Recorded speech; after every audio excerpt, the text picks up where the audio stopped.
just paint the town a little bit this evening.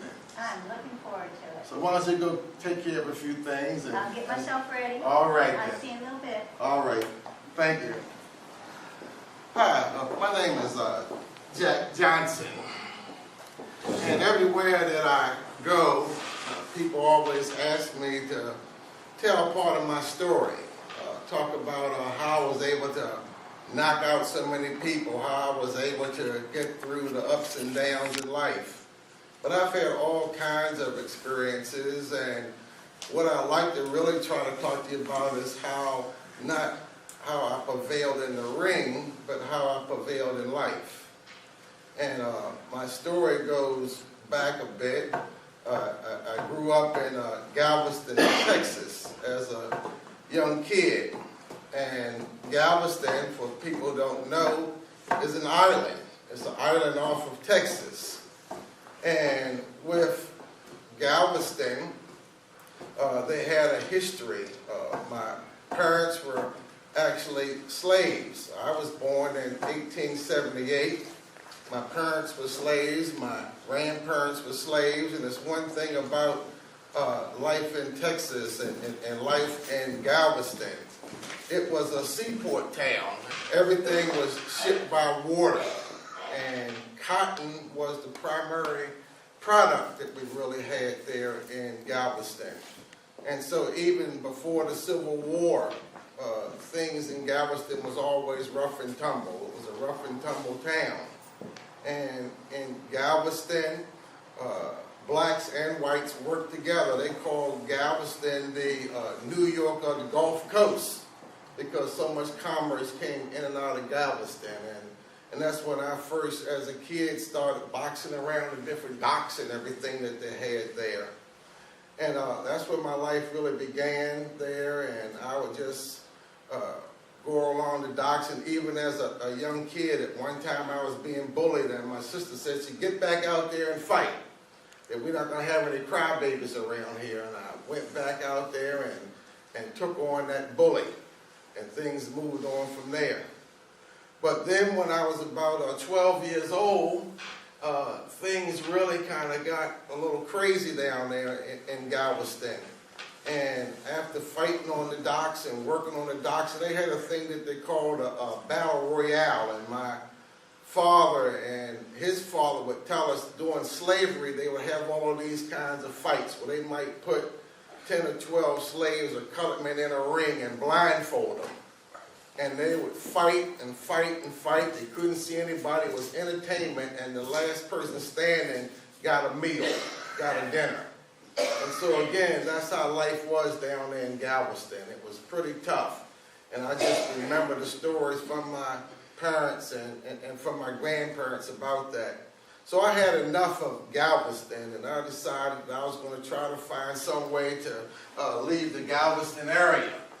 And so part of my thing was I was going to hop a train, and my goal was to go north. But somehow I got put off of that train, and I ended up down there in Key West, Florida, on a fishing boat.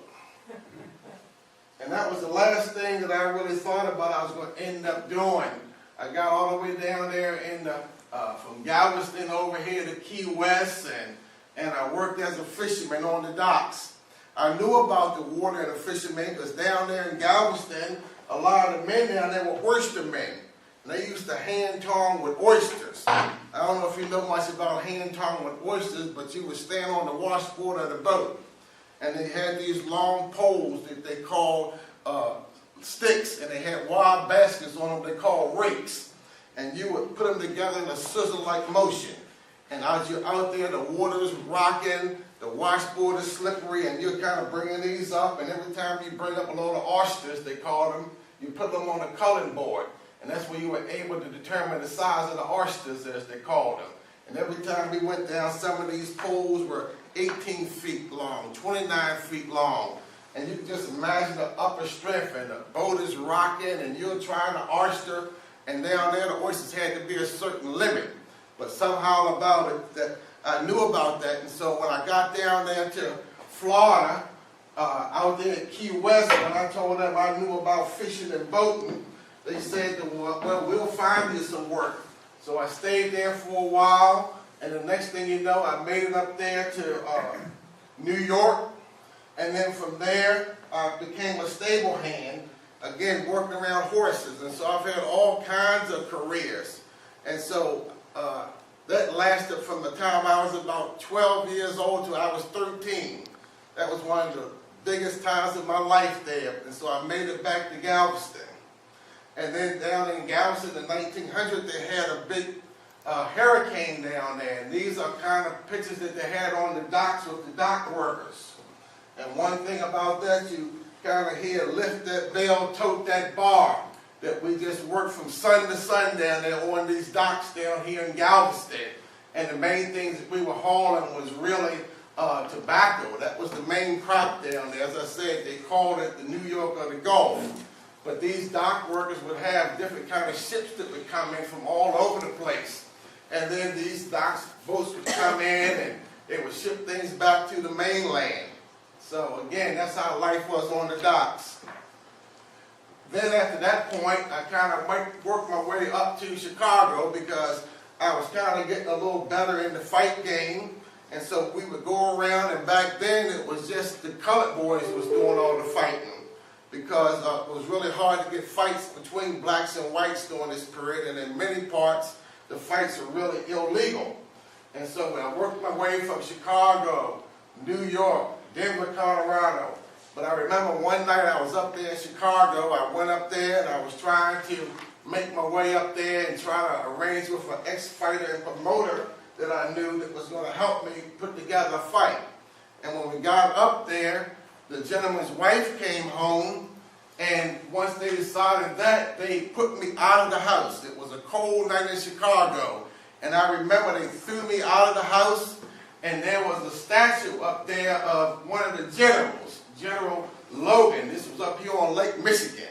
And I remember I was so cold that night, I was hungry, I was flat broke, I was down and out, and I curled up underneath of that statue of General Logan's horse. And it was so cold out there, the horse turned his head away from the chill coming off of Lake Michigan. Man, that was a rough night up there in Chicago. And then I went back, and then in 1900, they had the Galveston hurricane, and I was so concerned about my family and everybody down there because I lived at 509 Broadway right there in Galveston, and this storm was horrific. Let me show you what happened in this storm. A day before the storm made landfall, the U.S. Weather Bureau issued storm warnings from Pensacola, Florida, all the way to Galveston, Texas. Very few people took the warning seriously because most local meteorologists kept thinking the storm would make landfall elsewhere, contrary to what the Cuban meteorologists were saying. The day of the storm, ocean waves grew, winds picked up, and rain began to roll in. With a population of roughly 36,000 unevacuated people in a city only a little more than 8.5 feet above sea level and a storm surge of 15 feet, this was a recipe for disaster.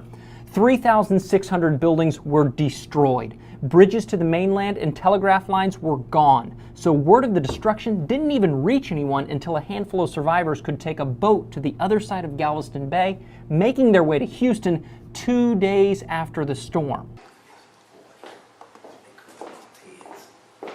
Yeah, 1908. Get ready for the big fight. I've been trying to fight all the black boxes, and I beat all the black boxes, I beat all of the white boxes, but we've been trying to get a fight for the World Heavyweight Championship. And one of the things back then is that the black man couldn't fight the white man for the World Championship, the Heavyweight Championship. They could win the lightweight, they could win the middleweight, but they couldn't get to the heavyweight. So we kept on trying to get fights, I worked my way up, beat all the black boys, beat all the colored boys, beat everybody else, but I was trying to get a fight. So they finally put it together in 1908. It was in Sydney, Australia. And then when they talked about the fight coming on, I was ready for them. I've been training. I've been trying to get in shape, and all I said is just give me a chance. I know I could do it. So we got out there, and I'm going to show you a little bit of what happened. But before then, I just had my mind made up. I said, if I could just get a chance to get in that ring, because back then it was a thing called masculinity and superiority. It was talking about how all the colored people was inferior and didn't have enough brains, didn't have enough agility to get in there. But I said, if I just get a chance, I'm going to get a chance. I'm going to try to be the world heavyweight champion. Ever since I was a little boy on the docks down there in Galveston, at 13 years old, taking on bullies. I said, he's just another bully. I just said, he's just another bully. And all I thought about was my sister just saying, get out there. Get out there. Ain't no running back home. You get out there and you scrape and you make it happen. And this is what happened in this fight. Johnson took to following Tommy Burns around the world. London, Paris, then finally all the way to Australia. There, 12,000 miles from home, champion Tommy Burns gave Jack Johnson the first chance a Negro ever got to fight for the heavyweight championship of the world. Sydney, Australia, the day after Christmas, 1908. A large crowd has assembled to see if all they have heard about the phenomenal Jack Johnson is true.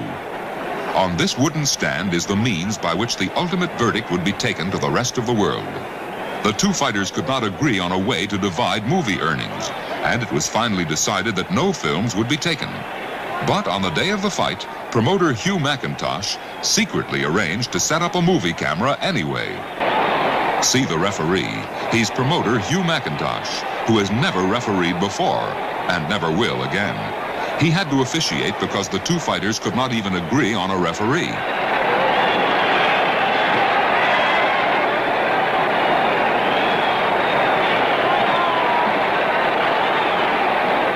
The 8th round. To most of the spectators, the fight is already a foregone conclusion.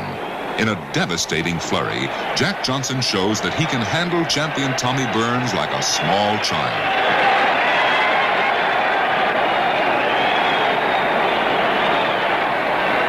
Burns is tied up, his attempts at uppercuts completely nullified.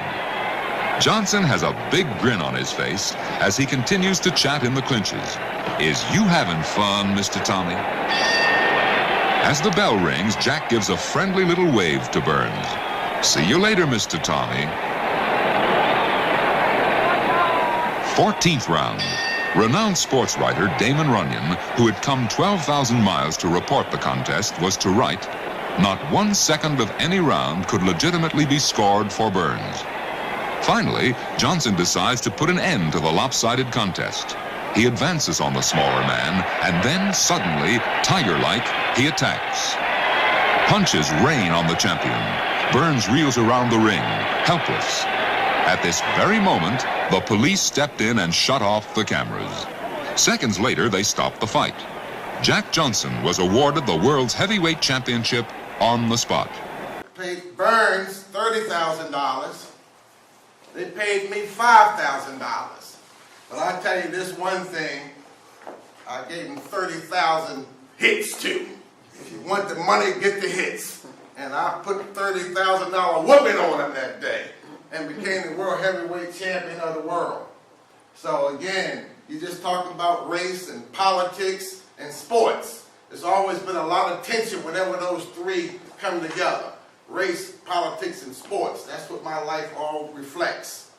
And so again, that's when I became the heavyweight champion of the world, and I held that title for 15 years. And again, you had money, you're the world heavyweight champion, and I was what they would call a sporting man. And so again, we came back to Galveston, Texas, and they were going to have a big parade for me down there in Galveston. But they heard that I had a white woman escort me, and they canceled the parade because they really were enough to be the world heavyweight champion. But during this period where blacks were being lynched for looking at white women, let alone strolling down Main Street in Galveston with a white lady on your arms. So they canceled the parade. So then we just traveled all around different places. But I was what you would call a sporting man. And that's what they did. They had money, and they flashed the money, and I was tired of being poor, and now I'm the heavyweight champion of the world, and I'm just going to let people, and I'm going to live my life, I'm not going to let no man determine who my woman going to be and who my wife's going to be.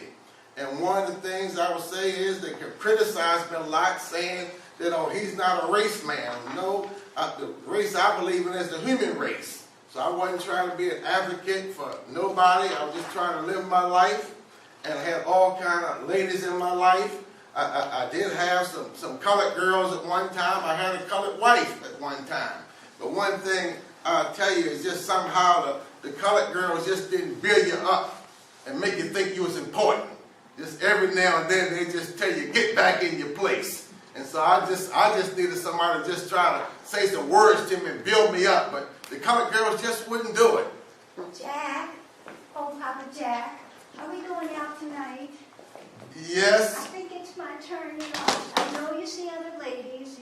You've seen Beth, Bertha, and I think it's my turn. Well, I think it is your turn, and you've been good, and I just like the sweet way you talk to me, to build me up. I like when you call me Papa. Well, Papa Jack, you know, you treat me right, and I really hope you think I'm your best girl, because, you know, I'm kind of sweet on you. Well, as long as you do as I tell you, things are going to be okay, all right? Oh, yeah. All right, so get to going, then. I'll see you a little later. Oh, thank you, Jack. I'll see Papa Jack. I'll see you later. All right, then. And that was Etta, and Etta herself had some good times, and matter of fact, she was my best gal, and in 1908, I married Etta, and we had some good times, and we moved on, and so Etta was very special to me. And again, but I had other ladies still in my life. I had Belle, and I had Hattie, and Hattie, then I had Belle, and then I had Etta, and so it was just one big circle. I was just too much man for one woman. So I just kept things moving. But that's just the way I was and just the way it was. And I was criticized by blacks and the coloreds. I mean, you had people back that time, people like Booker T. Washington, where they were saying that I was a disgrace to the race. That the life I was living wouldn't have been the life that he would recommend. I don't know if y'all know much about Booker T. Washington, but he was also born as a slave, and he started the Tuskegee Institute. And his whole thing was that the colored man, he's out of slavery, he needs to learn some skills. He needs to learn how to work with his hands. He needs to take what he learned on the farm and earn a living. But then up north, you had W.E.B. Du Bois. He was a graduate of Harvard University, one of the first colored men to graduate from Harvard. And his thing was the talented 10th. His thing was that we should excel and try to be the best we can and get the best education and working with your mind, and that was the best way up and out. And so there were three famous colored people during this time. It was Booker T. Washington with the Tuskegee Institute. It was W.E.B. Du Bois that started the NAACP and the Niagara movement. And then there was me, Jack Johnson, the heavyweight champion of the world. And everybody had their beginnings and they had their fans. But one thing I'll really say is that I really just tried to represent things as best I could. One of the things I know with the money that I made on the different fights and everything like that, I made it fast and I spent it fast. I like slow women and I like fast cars. And I had plenty of both of them. I just loved my automobiles. When other people was riding bicycles and horses, I was driving automobiles. And I just loved to dress, and I like to go out at night. And for me, just the higher my hat got, the higher I got. And I just had hats of all different kinds of sizes and styles. And when I was stepping out, when I was going to the club and I had my ladies on my wing, I said, now what kind of hat do I feel like today? I had a low hat, but then when it was really time to go out, as they say, on the town, oh, I put on my high top hat. Oh, I love the high top. When I stepped out in the high top, it was game on. And I just loved my hats. The hats talked about my moods. I just remember when I had the little dock hats and fisherman hats, I said, I want one day to have me a high hat. I mean, even when I was in Galveston, I used to work around the docks and then work in what they call scullion. These are little buildings on the side of the kitchen. We were down there pearl diving, washing dishes. And every now and then I would sneak up there and put on the chef's hat. And whenever they see you, they would whoop you back then. They say, you don't qualify to wear no high hat. But when I became that world champion of the world, I said, I'm gonna get me the highest hat I could find, because these hats helped define who I was. Well, then there was a whole thing there. I'm the heavyweight champion in the world, and so people were upset. When I won that championship, they was upset, so there was a big effort to try to find the great white hope. And so they searched high and low, and there was a man named Jeffries who had the title, but he retired. And that's who I won it from, Tommy Burns. But in Reno, Nevada, I had this opportunity to have this real big fight with this guy Jeffries, because he's supposed to be the great white hope, and his goal was trying to win back that title. At precisely 3 minutes to 1, Jack Johnson makes his way to the ring. Johnson is always the first to enter. So seriously does he take this ritual that it's written into his contract. The nation comes to a standstill as cameras grind away. A roar goes up. Now Jeffries. The crowd goes wild. This is a new age of instant communication. For the first time ever, a round-by-round account relayed across country by telegrapher's key. Round 1, 45 rounds, the battle of the century. The action is tentative, cautious. Two champions, one old and coaxed out of retirement, acclaimed as the Great White Hope. The other, proud and outspoken, a man who has aroused the nation. The third man is Tex Rickard, impresario extraordinary. While outside, hundreds unable to buy tickets await the outcome. Jeffries bears the reputation of being the strongest man ever to enter the ring. Well, I got a thing or two to say about that. In Jeffries' corner, Corbett yells, 1-2, Jeff, 1-2. That's all you need, Jeff. 1-2, 1-2. Keep on trying. Come on, man. Do something. This here's for the championship. By round 7, Jeffries is beginning to show frustration. Each time he launches an attack, Johnson quickly stifles it. And his frustration is compounded by Johnson's taunts. Strong, Mr. Jeff, real strong. Fighting me was wrong. It's all on film for the world to see. And high overhead, a desert sun scorches the canvas. The temperature's rising, and so are tempers.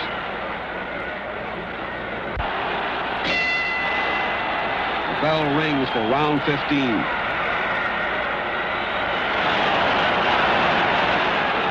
A vicious uppercut and 3 stinging lefts. Jeffries goes down. Get up, Jeff. Get up. Johnson moves in, but Rickard waves him off. Slowly, Jeffries rises. Johnson unloads a thunderous left, and Jeffries goes through the rope. Emotions waive the rules as Jeffries is helped to his feet. Johnson moves in to finish it.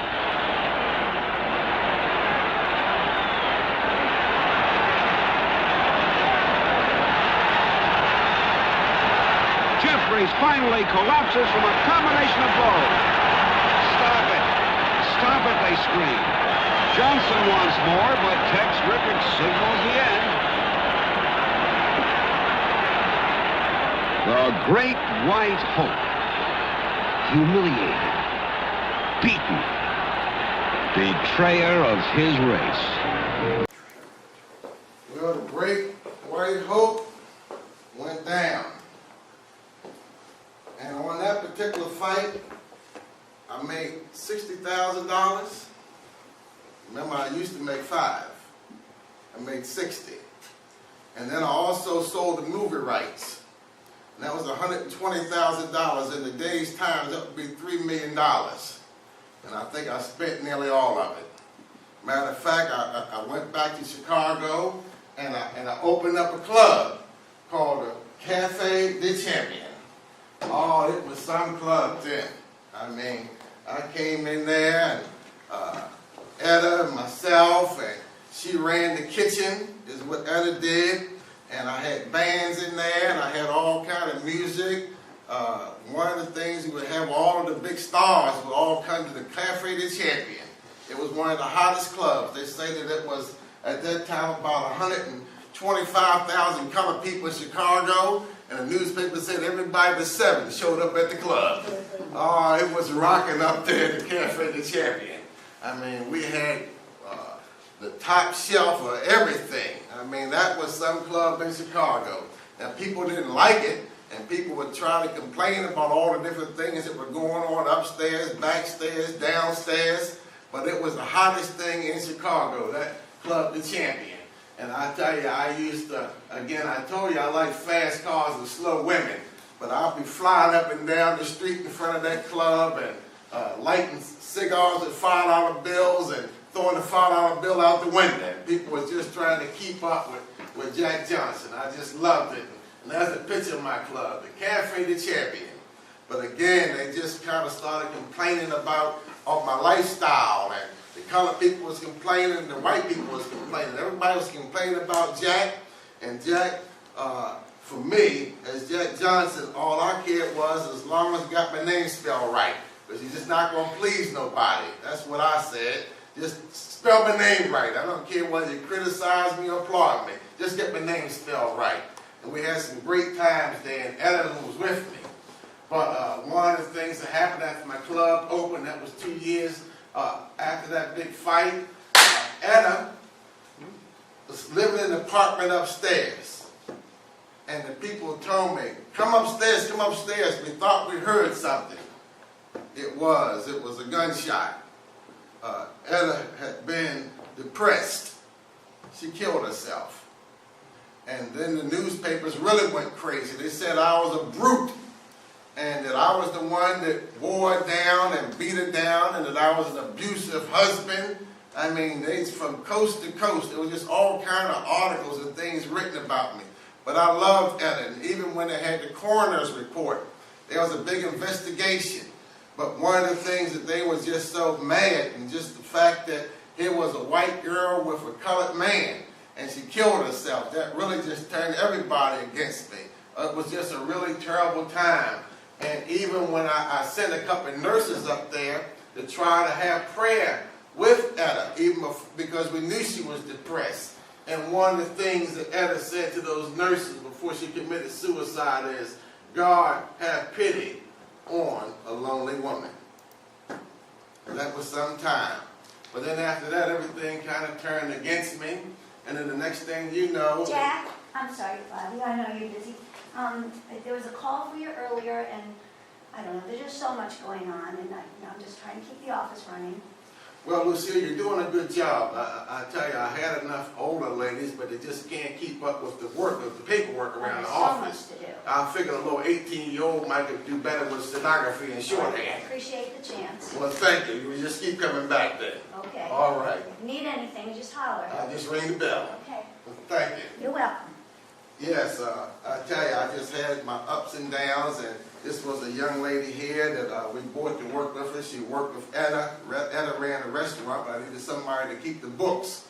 And so Lucille was I would say, a pretty young secretary at the time. It really helped me out around the office. But one of the things, Etta's mother really didn't like that relationship. Etta's mother thought that I had kidnapped her. Why would her 18-year-old daughter be going around with a thug like Jack Johnson? So there was a lot of complaints about whether or not he was abusing her or misusing her, and her complaints was heard from coast to coast about what was going on there. And the next thing you know, there were so many complaints came in that they shut down that club, the Champion.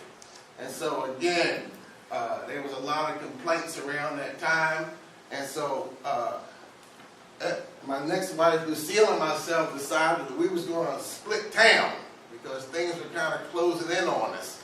So we went up to Canada, moved around there. We actually left the country, but then there was a real big court battle going on also.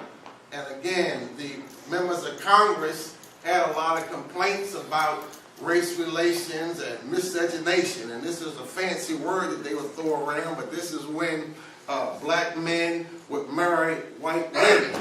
And so they tried to enact laws in Virginia and Texas, and even bills were put in the U.S. Congress about race relations, because again, they thought it would really ruin the races.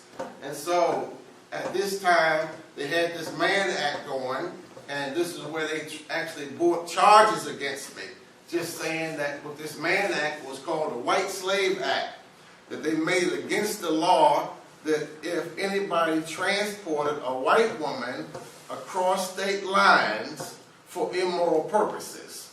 And what they tried to charge us with was that when I kept on carrying Lucille Cameron around, that I was in violation of the Mann Act. But the funny thing about it was that the Mann Act was not even in the law. It wasn't even on the books at the time. But those were the charges that they did bring against me. And so I traveled overseas. While I was away, I was into car racing. I started performing on stages. I traveled to all kinds of countries, and particularly countries that didn't have expedition clauses. I was in Austria, and I was in Russia, and I was in Spain, and I was bullfighting, but I kept on boxing all the time. But then, in 1915, I was in Cuba, and I had a fight with a big guy. His name was Jeff Willett. We were down in Havana, Cuba. It was 115 degrees in the center of this ring. Watch what happened. April 5th, 1915. Round one. 45 rounds for the heavyweight championship of the world.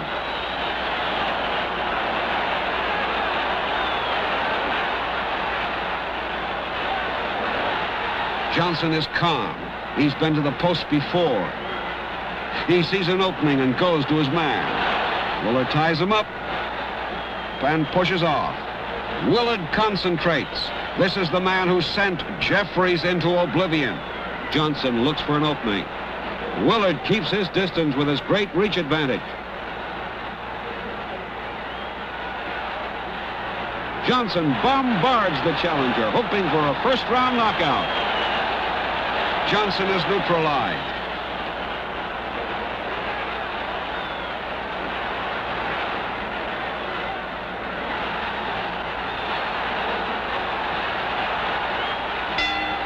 The end of round one. It is hot and getting hotter. High overhead, the Cuban sun glares relentlessly. By round 10, it becomes a bitter struggle, each man trying to establish superiority. Willard advances cautiously. Johnson is confident. To friends in Chicago, he wired, "We'll win in 15th round." Johnson goes after Willard, and again he's tied up. Willard is no Burns. Willard is no Flynn. This giant is an immovable object.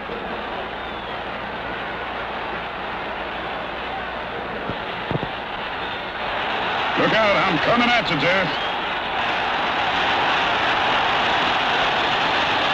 Months of toil, the chance of a lifetime.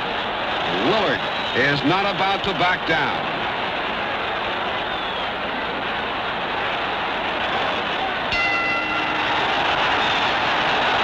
Johnson looks tired. By round 20, they've been in the ring for more than an hour. It is brutally hot. The spring in Johnson's legs is gone. He stands flat-footed, conserving energy. Now Willard begins to score, spotting openings. You ain't supposed to be standing. I've got to promise my friends in Chicago.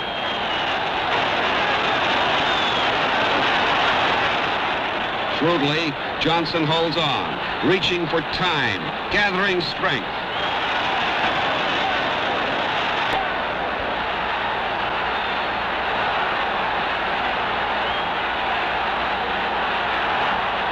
Mr. Willard, you're big and tall, and I'm going to make you fall. This man is tough. Willard won't quit. Still the showman. Johnson spreads his gloves, but the challenger ignores his cue.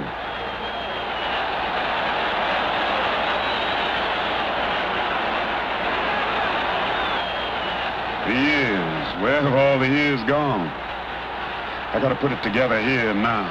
Everything I know. Willard is respectful. Johnson is a man like no other man. Round 26. Willard sees Johnson's eyes. They tell him now is the time. Johnson goes down. It's happened. The crowd roars its approval. And the fight was supposed to go 45 rounds. And I was trying to make a deal. I wanted to come back to the country. I left the country. I wanted to come back. And so they had made arrangements that if I would throw this fight, I could get back in the country.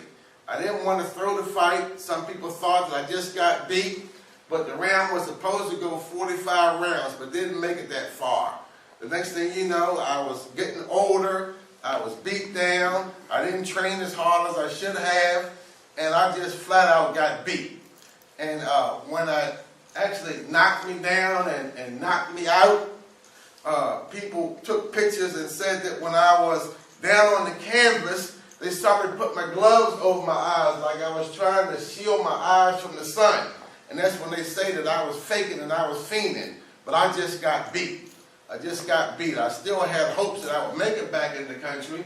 But that was in 1915, and I traveled around for almost another 5 years. But then I decided to turn myself back into the federal authorities. And so I turned myself in. I went to the border of Mexico and California. I turned myself in, but these were the conditions that I made with the government. I said the first thing is I don't want any handcuffs. The second thing is that I wanted a black man to walk me to my jail cell. And the third thing was I wanted to drive the car. That was going to be my last ride in the car. So they let me actually drive my car to the Leavenworth prison. But when I got there, the warden of the prison was an old friend of mine from the fight game. And so he made me the director of recreation for the prison. So I started running recreational programs, baseball games, boxing camps, boxing exhibitions, because even in prison, I was still a leader. And so these were the things I did in prison. And when I got out of prison, after serving an 11-month term for, again, violating the Mann Act, and never did I ever admit that I was in violation or did anything wrong. It was one old girlfriend, Belle. She testified against me, but she wasn't telling the truth. But I did come back and serve my time. When I got back, I started in Chicago, and they had a parade for me. But the biggest time I had was when I came up to 125th Street in Harlem. We were up there at 125th Street and Lenox Avenue, and they had one of the biggest parades that they had in Harlem.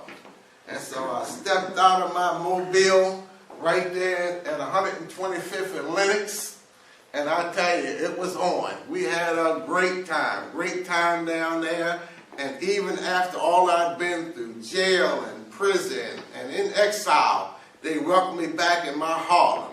And I said bye-bye to Booker T. Washington and bye-bye to W.E.B. Du Bois, because I was with my people. I was back there in Harlem, and it was a great time. There were all the top literary people were in Harlem, and I fashioned myself as an entertainer.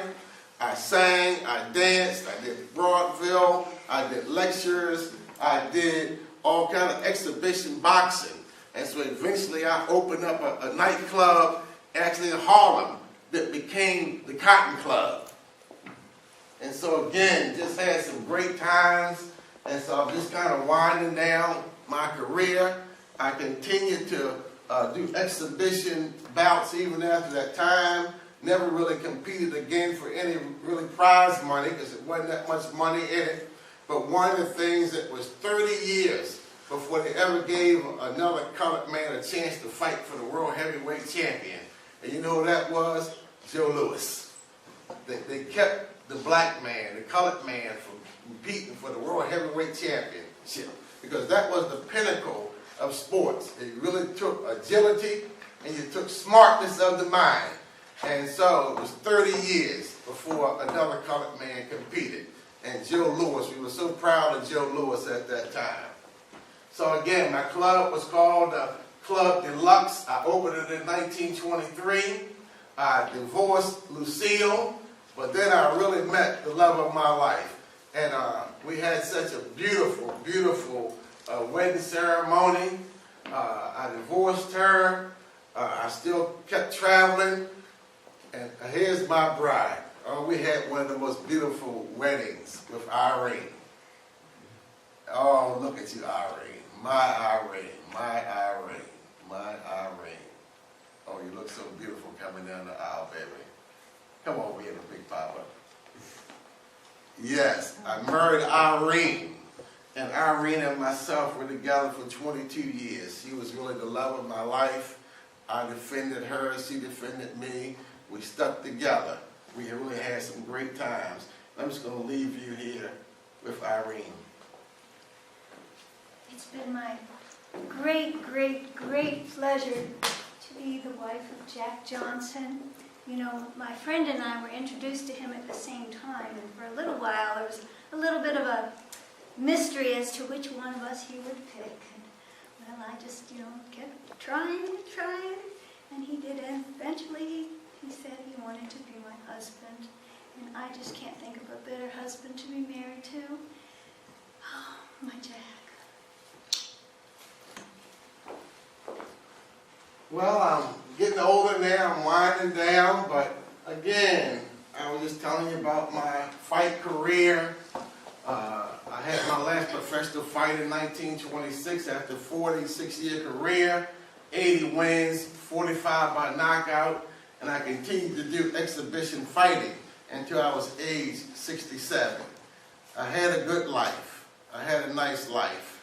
And so, right now, I'm getting ready to go take care of a few things. I'm going to have Irene come back and just tell you about the rest of our night down in Raleigh, North Carolina in 1946. For word, I wish they didn't have to take him to that second hospital. He was just driving so fast, and if they hadn't been so rude at the restaurant, he just doesn't do well when somebody says he can't or he shouldn't, especially for the color of his skin. They wouldn't serve us, and he just drove off. He was so angry, and he just got out of control, and the nearest hospital wouldn't take him. It's for the color of his skin. So we had to go all the way to Raleigh. I'm just waiting.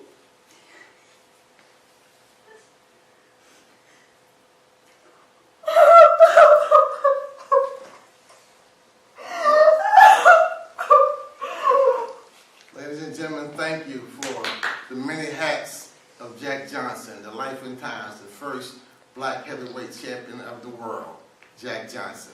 Thank you.